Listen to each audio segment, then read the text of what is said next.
Hello, welcome to this week's edition of WCS Sports Connection. I'm your co-host, Jeremy Qualls, and with me as always is our local resident football expert, Tate Mathews. Tate, week 3 in the books. Hard to believe, man. Time is flying. Week 3. Big-time decisions being done on the field, being made on the field by some of our teams right now for serious implications for playoffs. Hard to believe it's week 3, and we're already talking about who's going to be in, who's going to be out. You know, there's when you particularly talking about Region 6, 6A, there is not a night off that you really can't get behind the 8 ball. No, that's right. I think there's a lot of things that are going to be decided here in the next couple of weeks. I think one thing we do know, I feel pretty sure Brentwood's going to be in, but the rest of them, man, that's going to be a dogfight. We knew that going in. It's happened a little bit differently than we thought it would, but these next few weeks are going to be really fun. A lot of great games. Well, I'm going to start with one of our smaller schools, Fairview, and you can rest assured right here, I'm going to go ahead and it's not getting out on a limb, but Fairview will be in the playoffs as well. Fairview sitting right now 2-1, 1-0 in region play. They played Stewart County on Saturday on the turf at Brentwood. Darius James, 8 touches, 100 yards, fastest thing on turf coming Saturday. They won 41-0. Didn't put up much of a fight. No, big win. I'm curious. I didn't get to see it. I was out of town, but how did it go on the Brentwood High, the turf? Good turnout. A little bit of a drive from Fairview, but I understand why they did it. A couple of reasons. One, what you just saw on the score, he didn't want the field and the mud negating the advantage that they had over Stewart County, and then I'm sure he also didn't want to tear his field up. So. I'm sure Coach Hughes is appreciative at the fact that you're giving away the recipe for a win there. But well, it was interesting turnout, and the fact is, you're right. We don't want to mess up the field first and foremost. The weather was, very impactful on the weekend on some of these games. Good move on number half. Move it Saturday, and let's go play up there. It's utilize. That's for the one conference, one goal. Let's utilize the fields that we have. That's Why not? And for those that are against it, that right there is a big part of, I think, what went into it. Brentwood High plays there on Friday night. Fairview plays there on Saturday night. Couldn't happen if you don't have turf field there. I mean, this past week was a prime example of why it's important. We go to Ravenwood, for example. Ravenwood played Franklin. It looked like a polo match after this thing was over. We're going to have to replace divots. Then but then the flip side of it, you go to Independence. Their field drained really well. Right. But you go to Nolensville, you go to Brentwood. Brentwood played on there. Don't even look like, you can't even tell anybody was on it. So, right. I mean, the artificial field, yes, does have some serious upside to it. And it would be nice to have 3 or 4 of those that you could have a centralized complex maybe that could be played on certain nights like that. But that's another day, another story, another show. But not to take away from Fairview. Here's what I love. We talk about it. That's why you can't overreact after week 1 because you don't know. Some people were down in the dumps after the loss to Page. Well, here's what we're finding out. Page is a dang good football team, which we're going to talk about here in a second. They're 3-0. They're ranked in 5A, okay? And it took 2 interceptions returned for touchdowns to beat Fairview, okay? And in the last 2 weeks, we've seen they're very explosive. They're going to score a lot of points. They're going to be a force to be reckoned with in 3A. Now, we talk about the Big Six a whole lot. I know these smaller schools are saying, Coach Hughes, you're watching this right now. No, we don't talk, but I'm being dead straight serious right now. Page and Fairview have a just as good enough opportunity this year in the regions that they're in. Of course, Page has still got some pretty tough work to determine in that 5A with Summit in there. But bumping from 4A to 5A, it's a good opportunity to talk about what it takes to go up a classification and still be successful, be ranked number 3 in the polls. Fairview, right now, yes, you point out the fact that it took 2 pick sixes for them to beat them, but in the long run, that's going to help them get better. Sure. Cam Harris-Lusk, right there, throws to 7 different receivers, has 127 yards with 3 touchdowns. Yeah. And right now in 3A, Fairview is looking mighty strong. And with this, this is a win over Stewart County. I don't think it was anything that was surprising to you, but 41-0? I think that what we talked about with James being there now, I mean, he takes some of the pressure off of Lusk. And so now they've got a threat from the running back position, and then you also have it in the dual threat position from the quarterback. So you cannot key on one or the other anymore. If you do, as we saw Friday night, you're probably going to be in trouble. And they have, with James, you have quick strike potential. So if you give him a seam, he's probably going to make it a big gain. That's not good for the rest of 3A. Well, it is interesting to note Fairview has outscored their opponents in the last 2 weeks, 84-7. That's pretty good. Yes. It's pretty good. Would you like to see a round 2 of Page Fairview? About Sure, week 10, yeah, I'd man? love that. Both of them rolling. It'd be awesome. So Fairview right now moves to 2-1, 1-0 in region play. Talking about that other big, small school, if you will, Page right now 3-0, ranked number 3 in the mid-state polls. Franklin County, they beat Franklin County 42-7. Franklin County came into this game 2-0. And Yes. Page, I mean, what can you say? Bubba Johnson, Jacob Van Landingham, Will Pierce, Michael Burdick, the list. We always talk about the offensive side, but talk about the defensive side for just a moment. What Page has to do to go in there to beat this team 42-7. Yeah, well, and if you look at what they've done, Franklin County was, as you mentioned, 2-0 and playing really well on offense, rushing for a lot of yards. And so Wing T, and a guy who does it really well. I mean, we kind of saw that a couple of nights ago in the UT Georgia Tech game, right? When you go up against those kind of offenses and the guy That's right. knows how to call that offense, he has an answer for everything. So that shows that defensive performance was dominating. And not that the Fairview and Nolensville wins weren't impressive. This one is the most impressive of the three to me. They went in there. This is a region game, a 5A opponent against, some people that I know how to coach football. And they win 42-7. So the defense played lights out.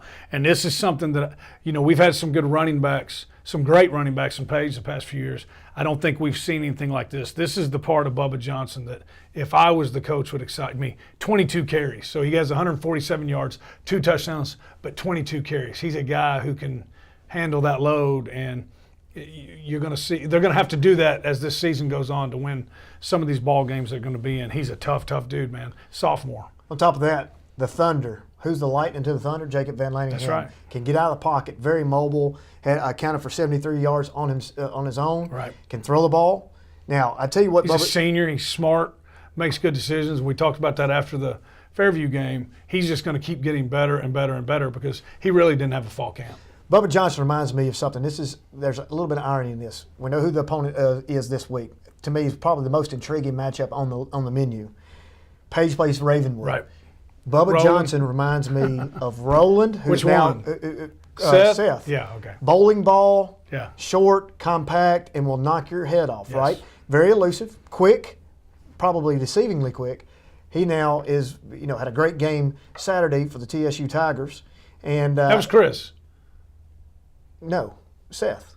He played too? Seth had a great game. Awesome. Chris is Great. the return specialist, the athlete. Seth was the running back. Took Wow. took I did several. not know that. I wanted to say he counted for, Mr. Producer, you're going to have to check on this, close to 100 yards, maybe in the 50, 60, 70 range, somewhere in there. So he had a That's good awesome. game. Yeah. So my point is, Bubba Johnson reminds me a lot of the way he played. He's going to run in between the tackles. Yes. He's not going to get out on the edges. Can, but not as much. And he's going to come through there. And if you're the linebacker, he'll happy to meet you. Right. Yeah. He's So- looking for it. Right. And like I said, they're going to have some games like that. Might have to do that this Friday. But again, 22 carries, 147 yards, 2 touchdowns. They can win some ball games like that. They can. It's going to be a great game. I can't wait to see this first It's gonna time be on Page Ravenwood. Nolensville at Spring Hill on TV for the first time for Coach Hester. Don't shake your head. Look, young building program. They get beat 27-13. You lose by 2 touchdowns. They left several on the field. Right. Maybe a fumble, maybe an interception here. That's something they're going to have to get work out. Decision making is always part of that. Now, you keep shaking your head. The Visor's got a bunch of kids out there that can't even drive cars. I but get it. They're knocking on the door. Right. Knocking on the door. Unfortunately for them, their schedule doesn't lend itself very easily to try to get a confidence booster in there. Well, yeah. I mean, the reason I'm shaking my head is 27-13 loss to Spring Hill. They faced who might be the best running back in the state. I know Master Teague is Arguably. Yes. I mean, he's one of them. He's Yes. top 3 or 4. Master Teague's the best, probably, he- but this kid is good. He's good. He's really good. Going to Georgia Tech. Georgia Tech, speaking of. But so, and you hear he has 320 yards, 4 touchdowns. The first carry, the first play from scrimmage, he went 80 yards, and that looked like, that looks like something out of flag football. So I say all that to say they had a chance to win. That's what's amazing about it is you hear that and you. Is it would've easy to thought, say that he left 14 points out there pretty easily? Oh yeah, Okay. without a doubt. And that's It's just part of coming. it. It's gotten closer. it's gotten closer. But like you said, you look at the schedule. The schedule just not plays itself out. There's 2 particular games he needs to win in that region matchup. If he can win those 2 games, he has a chance. I think it's Lawrence County maybe if he can get that win. And then Tullahoma, who's playing really good. If you can get those 2 wins, you get yourself in the playoffs. Yeah. And the thing about there were positives, right? There were obviously negatives. Tackling was one of them. You're going to see some other really good players. Going to see some really good players this week. They won't see anybody else like that guy. But you take the tackling away, and who knows? Maybe that thing's a different thing. Offensively, they're moving the ball, but they end up shooting themselves in the foot a lot. So he'll get that fixed. You're right. A lot of those guys can't even drive yet. Well, just remember, I've got a list. I've got a notebook. I'm keeping up with the scores. I'm writing them down, and we're going to pay attention to that because when we play you again next year, the scores. Guess who else is keeping a list? That's what I'm impersonating somebody right now. Gotcha. So okay. Get your chops in now. Get those heavy hits in. Go ahead and beat us and raise the trash can like they do at UT and enjoy it because the trash can will disappear next year and I'm going to come back to town and it's going to be different. I'm going to predict it now just like I did for Old Sparty when Old Sparty went over. They're coming back. And they did. Yes. And look at where they are now. Nolensville's going to take the same blueprint. They've got the athletes there. They're just young. They got to get stronger. Got to get a little depth. It's going to be there. Nolensville moves to 0-3, lost to Spring Hill 27-13. Big game in Region 6A, Centennial versus at Indy. Big game. Both of them needed to win. Centennial coming off a loss to Hendersonville. Independence also losing the week before. Needed to win for confidence sake. Could not move to 0-3, specifically moved to 0-2 in Region 6A. Independence wins a close one. I got to see that game 28-23. That game could have gone either way for either one of those teams. Yeah, and they were up early, so what you got to be happy about is they jumped to an early lead, played really well early, and then Centennial closed the gap, made a game out of it. So I know he's not real happy about that, but you're right. You couldn't go to 0-2 in the region and feel very good about it. So that's why you can't overreact. They're sitting here now, they're 1-1 in the region, so that's tied for second place, I think, right? Yeah, right. So they're tied for second place now behind Brentwood High. Some of the positives that came out of it: Cisco 12 for 14, 152 yards and a touchdown. In the passing, that paper might have been wrong. Is it okay? I'm thinking that this came from Independence camp, so it could be a little inflated. But it was 13 of 18. My point is, it was very efficient for Cisco. Efficient, right. Here's something. Here's the great thing: no interceptions. Right, no interceptions. But think about this too, something we haven't seen in a while.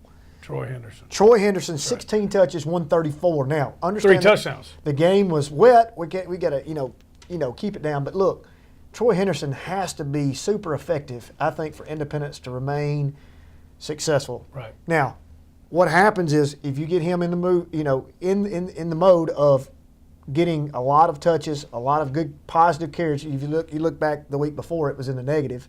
This week, 16 touches, 134. It opens up your throwing game. Right. Which brings us to the WCTV Player of the Week. This week is Cisco to TJ Sheffield for the touchdown. And we'll change quarterbacks again. This is Cisco. He's back to throw. Fires over the middle. That one's caught. And number 2, TJ Sheffield, they'll go ahead and give it to him as he stretched the ball across the goal line. Ball popped free once it hit the ground, but that was too late. Referee goes ahead and gives him the score. They are off to the races early. Now, could that have happened if Troy Henderson is not having the game that he has? Maybe not. I don't know at what point in the game that came in, but when you look at it, you got to like the protection. Right, that's something we've had some problems with the first few weeks. It was a great protection, and then a good read by Cisco. Need to get the ball down a little bit, but that's okay. He had a good night. Great catch by TJ Sheffield. It was wet. Ball could come out. That's right. It was probably heavy. Either way, it was a touchdown. That's right. Great catch, great effort by TJ. One thing I did like to see, if you see on the clip too, was the body language and the excitement of the team. Scurry was the first to get him there and get him up. Look. Keep that body language. Got to stay positive. Things didn't go the way you wanted to the first 2 games. Cisco got in the groove, very efficient, 13 of 18. Troy Henderson has positive yardage. Scurry has 4 touches for 64 yards. Sheffield 5 for 56. That's what's got to happen. You've got to spread the wealth. Not one person is going to carry the victory on this team this year. Offensive line, as you alluded to, great protection.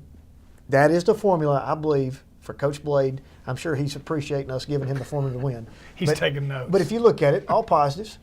Yeah, And there you have it. And we knew that. I mean, they were placing, I think, 3 out of their 5, and we're talking about dang good players. So, week 3, playing better. That's usually how that happens when you have to revamp your offensive line. Well, they moved to 1-2, 1-1. Centennial, Indy, both 1-1 there. Man, so many games to play. Independence has not played Franklin yet. They have not played Ravenwood yet. Ravenwood lost to Centennial but beat Franklin. Centennial has not played Franklin yet. I mean, this thing is wide open, and none of them have played Dixon yet. Brentwood obviously has played Dixon. I'm not sure they can bring themselves up out of the depths of the loss that they had. So speaking of that, Brentwood moves to 3-0, 2-0 in Region 6 play, beat Dixon County 38-0. It's not a surprise to us. We know how good Brentwood is. Can Dixon play with any of the Big 6 teams right now? Or I don't think so. It's just. I mean, if we're being honest. So it's a combination of both. Brentwood being good, Dixon maybe well, going it was down. 38-0, and it could have been, and I don't mean that in a bad way, but it could have been a lot worse. I mean, Right. And I think that says a lot of things, but I think one, it talks about we've been talking about this all week, the maturity. I mean, all year, the maturity of this team. Is a game they should have come out and won pretty easily, and they handled it the right way. They came out, they took care of business early. They got their starters out. They got a lot of work for some of the younger guys or some of the guys that didn't get to play. I mean, there's over 100 guys on that roster, and so this was a game where a lot of those guys got to play. I'm not sure if everybody played, but I'm guessing that they probably did. And, they just keep getting better. And they've got another game this week against Stewart's Creek that is probably the same way. They're a little bit better than Dixon County, but if they can come out and take care of business early again this week, that's 2 weeks where they've, not put a whole lot of stress or beating on their starters.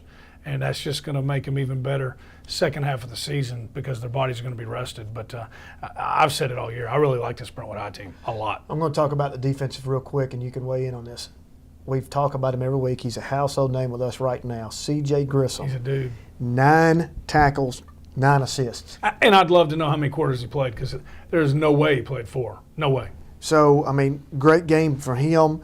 We look at the passing. Carson Shacklett, efficient passer, 4 of 11. Probably would like to have a few more of those completions, but given the weather, 4 of 11, 111 yards, 1 touchdown. Yeah. 0 interceptions. He is going to be steady. He's going to be efficient. And then, you've got several targets out there. You got Caden Dreyer, Parker Bullion right now. Obviously. Yoakum's playing well. Yes. And then they had Nichols rushing for 119 yards. And I believe that was on 9 carries. So that's correct. He's another young guy who's emerging as a weapon. They got a lot of guys that they can spread the ball around to, and that's fun to watch. Well, the Bruins right now, looking at taking a huge lead, 2-0, which is a huge lead in Region 6 play right now. You see anybody in the region? No. Beating them? I don't. I mean, they're going to have to play well, but if they come out and play their best ball compared to, I think, everybody else's best ball, I don't know who's going to beat them. And we'll talk more and more as the season goes. Watch that Cane Ridge win. They thumped those guys. They're a good football team. Yeah, but Cane Ridge is going to be very, very athletic, not very physical, which C.J. Grissom, come across the middle, hello. Yeah. I mean, you know what I'm saying? I mean, look at this. What's the best hit that sticks out in your mind from the Jamboree? Well, he and Bubba. I mean, would you not like to, Mr. Producer, we need to get that clip. That's unbelievable of those two hits. That was big time. But right there is a prime example. These guys are physical as they get. They're big. But that's where the Cane Ridge game comes in. We knew that, but they're also, 3 of those touchdowns were on long balls there's a deep threat that they haven't always had.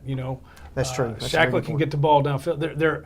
They're physical, they're disciplined, and they're athletic. This is one of the more athletic teams. It's going to be fun to watch. Had in a while. And now it's going to be fun to watch. It's going to be fun to watch when they play this team that we're fixing to talk about. Ravenwood right now 2-1, 1-1 in 6A.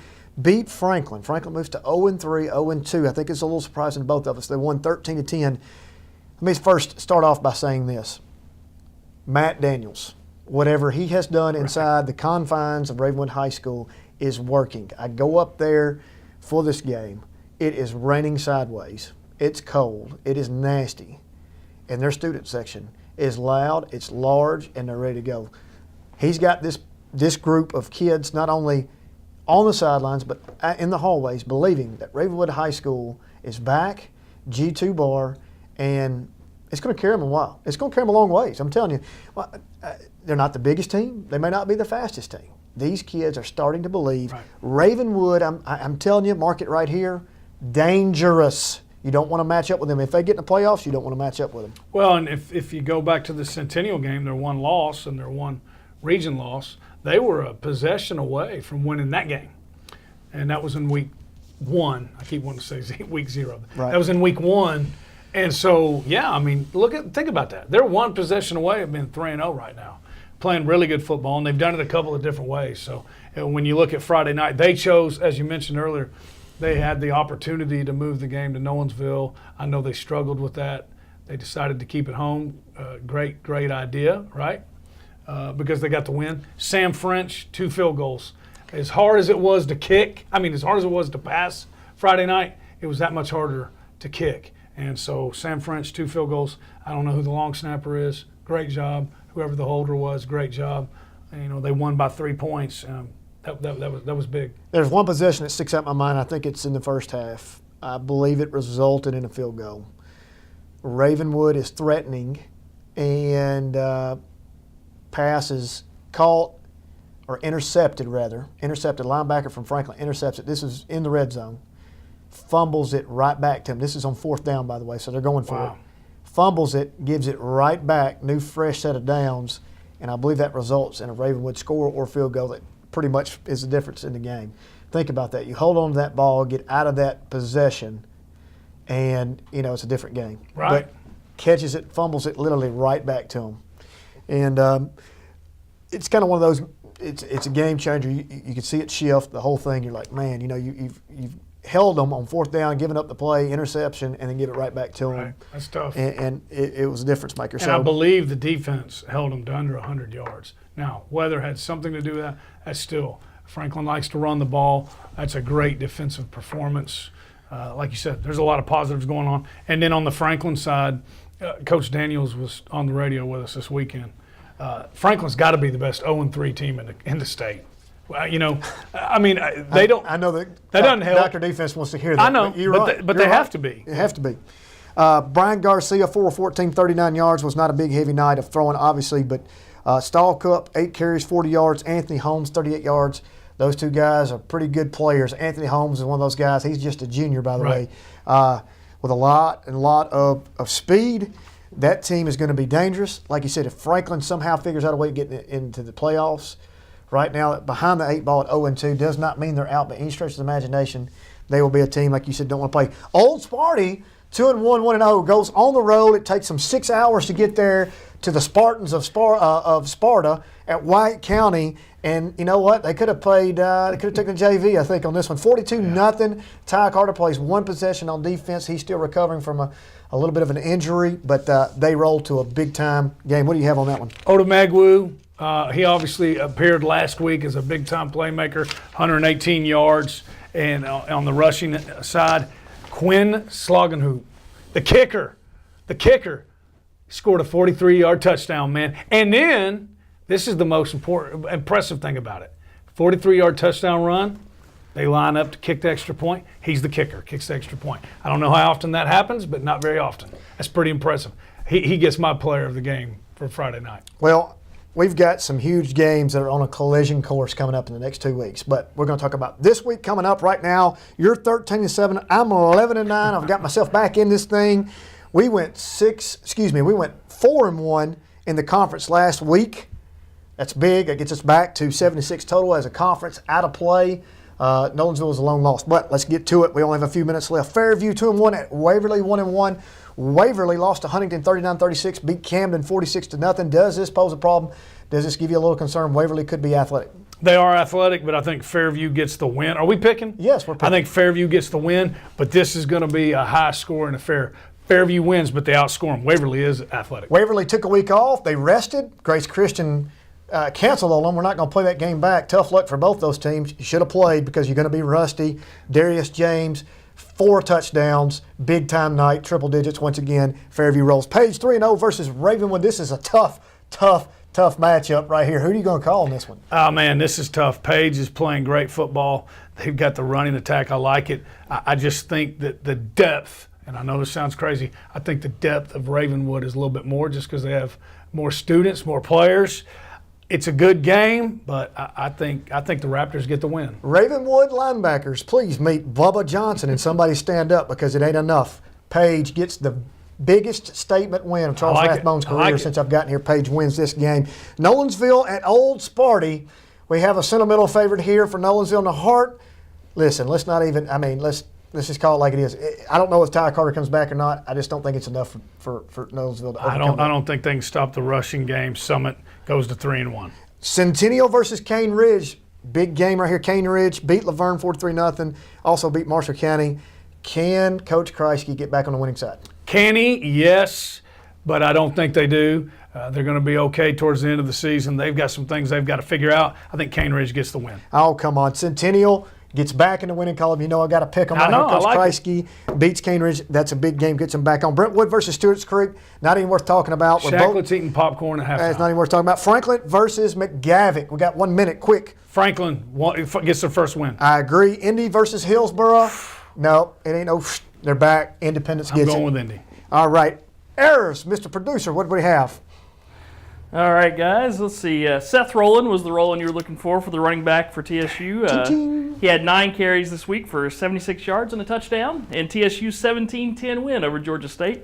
One other thing, Independence, while they are 1-2, they're actually 1-0 in the district, not 1-1.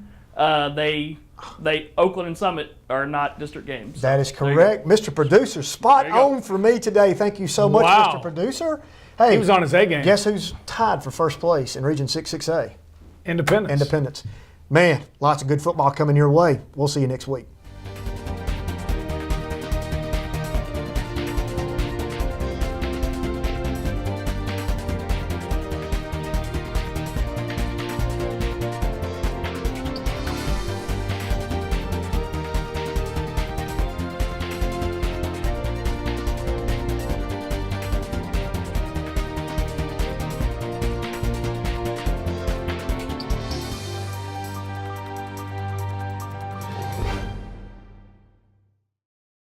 I just lost my best friend. And it's my fault.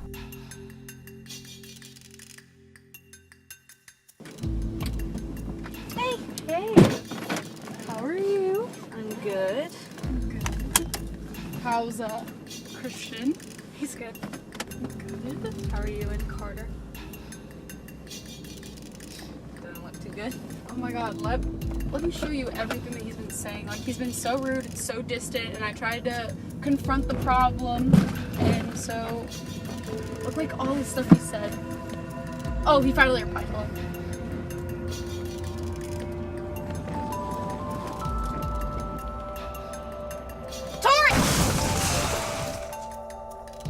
These girls just became a heartbreaking statistic. You may think you're invincible now, but you too could become one of the 3 people who die in a car crash every hour, or one of 44 who are injured in a car crash due to texting and driving. Don't let a text take away a life. It can wait. Unfortunately, I'm not the only victim of someone else's carelessness while driving. I'm one of 11 teens who die every day just because the driver had to send that text. The 5 seconds I kept my eyes off the road was equivalent to almost driving a full-length football field without looking. Like too many people, I did not survive today. But I did, and I have to live with that guilt for the rest of my life. Don't be like Tori and don't end up like me. Either put the phone away or face the consequences. My life matters just like everyone else on the road. So your text, it can wait.